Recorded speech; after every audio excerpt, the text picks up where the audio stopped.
Froggies! Miss Abigail here. It's good to talk to you. I know I can't see you right now and I'm super bummed about that. I miss seeing all your happy smiling faces every week and I hope you all are doing well at home. I guess we can be thankful that we have cameras so I can talk to you this way instead of talking to you here, but I will tell you I would much rather have you all here sitting with me so I can talk to you in person and we can have questions and chat about our lesson, but we can't do that right now, so you'll just have to make do with this video. And I have to say it's really weird talking to a camera, not you guys, so I cannot wait till we can get back together and we can get back to our regular lessons and stuff like that. But until then, we will do this. I hope you all are doing well and staying home and safe right now. Mr. Juba sent out a video to your parents earlier this week and telling them about how they can do your books with them. You can do your books with them. So you can still keep passing your verses and hopefully finish your books by the end of the year, for those of you who haven't finished your books yet. So if you have a few verses left, a few sections left, make sure you work on those with your parents, pass them with your parents. Your parents can get the information to us, and we will make sure you get your book award at the end of the year, if we can have an award ceremony. But we will pray and hope that that is possible one day, that we can have our award ceremony and all celebrate the end of the year, even though it was a crazy end of the year.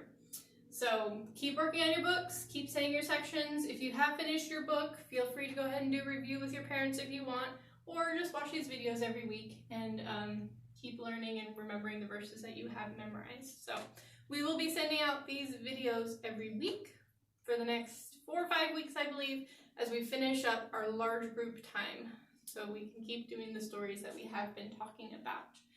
So I know it's been a while since we did a large group time, and I was having trouble remembering where we left off at our last large group time, so I was going to do a little bit of review. We left off with Moses. You guys remember Moses? He was born an Israelite in Egypt, and then he had to leave Egypt because he did some bad things, and then God sent him back to Egypt, and he said, Moses, you're going to go back and you are going to let my people go. So Moses went back to Egypt to save all the Israelites. And we might even be able to draw a little picture of Egypt here. So there's Egypt, got Nile River, and so they were all in Egypt, and God sent Moses, and he said, it's time for my people to leave. Because remember, they were slaves in Egypt. They were not happy. They were being forced to work, and they needed to leave. And God had promised them hundreds of years ago that they would leave Egypt one day. And God said, now is the time for them to leave Egypt. So he sent Moses.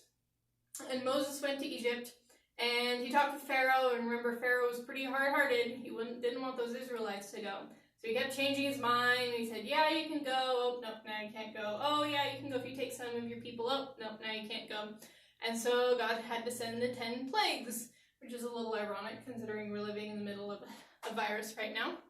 But thankfully, our conditions are a lot better than back then, because back then all the Egyptians got hit by all the plagues, and there was no escaping any of them. So that's something to be thankful for. We can at least escape from this and not be affected by it too much personally. So God sent all the plagues. There were 10 plagues. And Pharaoh kept saying no, no, no, no. Until the very last plague, which was the worst plague of all, where God had caused the death of all the firstborn sons in each family. So very sad, sad plague. And after that happened, actually, during that was happening, the Israelites were getting ready to go. They were packing up their things, and they were making food for their journey, and they celebrated something called Passover. Well, it wasn't even a holiday back then, but it was the beginning of a holiday called Passover, where God passed over the doors of the Israelites, and he didn't kill their children like he did the Egyptians. And actually, ironically, we just celebrated Passover last week. Passover is about the same time as Easter, so my family got together and we kind of had a little Passover celebration last week, which was kind of fun. So ironically, around the same time as now. So they did Passover, and the 10th plague happened, and finally Pharaoh was like, okay, we're done. Get out of here, take everything, just go. And so the Israelites, they were all packed up, they were ready to go, and they got up and they left. And the Egyptians were so happy to see them gone that they gave them all their gold and their jewels and all their riches and stuff like that. And they said, just go away, we don't want you anymore. So the Israelites, they took all this gold and stuff and they left. They left out of Egypt and they started heading away. And that's where our story picks up today. So the Israelites have left Egypt, and God is with the Israelites. He's showing them where to go. And it says God appeared to them as a pillar of fire. So think of a pillar, kind of tall and straight. Pillar of fire that reached up into the sky by night to guide them, and a pillar of smoke in the day. So they could see this pillar, even though they were maybe far away from it, because there were so many people. There were millions of people. And they could see the pillar of fire or smoke, and they always knew which way to go. So God was guiding them and directing them and showing them where to go. So the Israelites left Egypt, and they came across something called the Red Sea. So that's like the Red Sea. It was like a big lake. They call it a sea because it was really big, but it's really more of a lake. A big lake, though. And it's interesting because God actually told them, go camp next to the Red Sea. And I am going to show you that I am God, and I am going to get rid of those Egyptians once and for all, so they don't keep bothering you anymore. And so God specifically told them to go and camp by the Red Sea. Well, remember how Pharaoh kept changing his mind over and over and over again? Well, he did it again. He changed his mind. And he said, why are we letting all these people go? This was free labor for us. These people worked for us, and we didn't have to pay them or anything. Why are we letting them go? So Pharaoh said, I'm going to go after them, and I'm going to bring them back. Do you think that was a smart idea? Probably not. And so Pharaoh, he got all his men together, and he got chariots and horses, and they started coming after the Israelites. Now the Israelites were probably mostly walking. They probably had like older people in carts maybe, and children walking, and so they weren't moving very fast. They were walking. And then Pharaoh, coming after them, he's got horses and he's got chariots, and they're moving really fast. And the Israelites see them coming. What do you think they do? They start panicking. They go to Moses and they say, why? Why did you bring us here to die? Why did God bring us here to die? Do you think God brought them there to die? No, God had a plan for them. And so they see all the Pharaoh's army coming, and they start panicking. And they're like, we're stuck here. There's a big body of water here. If we go around, Pharaoh's going to catch up with us because he's so much faster than we are. What are we going to do? And so Moses said, God just did all these amazing things for you in Egypt. Don't forget that. Trust God that he has a plan for this too. So God, it says he made a cloud come in between him and the Israelites so that Pharaoh's army had to stay on one side and the Israelites were on the other side. And it says it was dark on one side, but there was light on the other side. I don't know how. Something God can do. And so it was night falling. And so it was dark on the Egyptian side, but there was light on the Israelite side. And so all night long it says God caused a wind to blow on the lake, the Red Sea. And that wind blew the Red Sea apart so that there was dry land, so the Israelites could walk on the dry land. And so there was dry land through the Red Sea, and the Israelites walked across the Red Sea on dry land. That's pretty amazing. I've never seen a lake part like that, but God can do those things.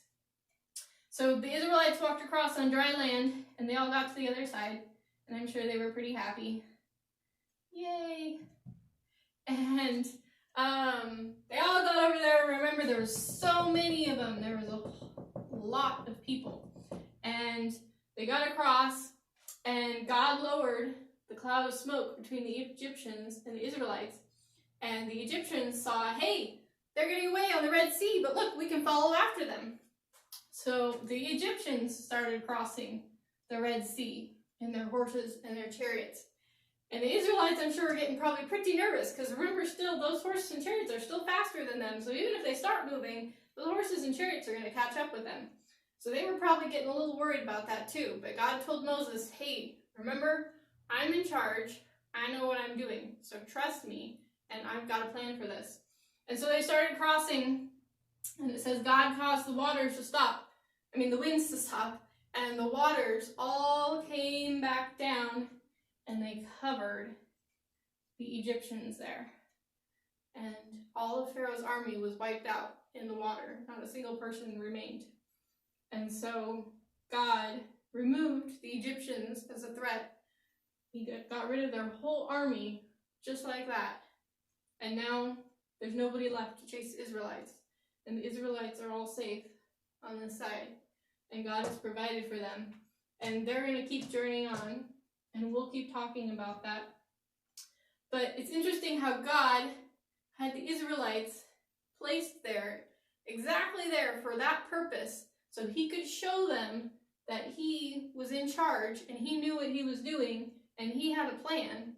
And that plan wiped out all the bad guys, everybody who was trying to hurt them. And now they're even better off than before. Whereas if maybe this hadn't happened, maybe Pharaoh would have just come around and gotten them that way. But God specifically used this as a way to show the Israelites, 1, he's in control. 2, he has a plan and he knows what he's doing. And 3, he's going to take care of them and protect them always. So some things we can think about right now, as we're in kind of a strange time, is remember, God's always in control.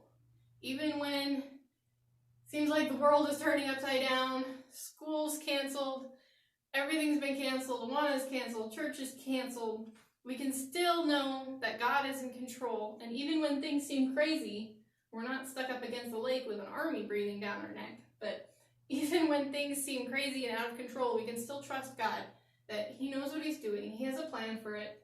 And maybe he's put us in this place for a specific reason. Maybe right now we're supposed to focus more on him and learn more about him during this time.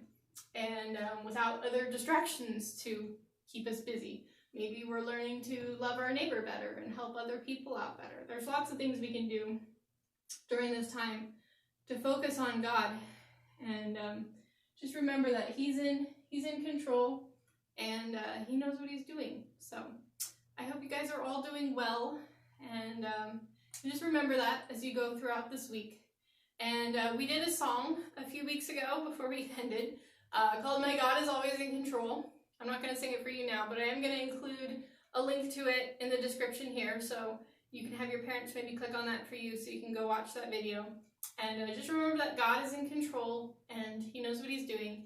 And one day we'll be back together. This won't be forever.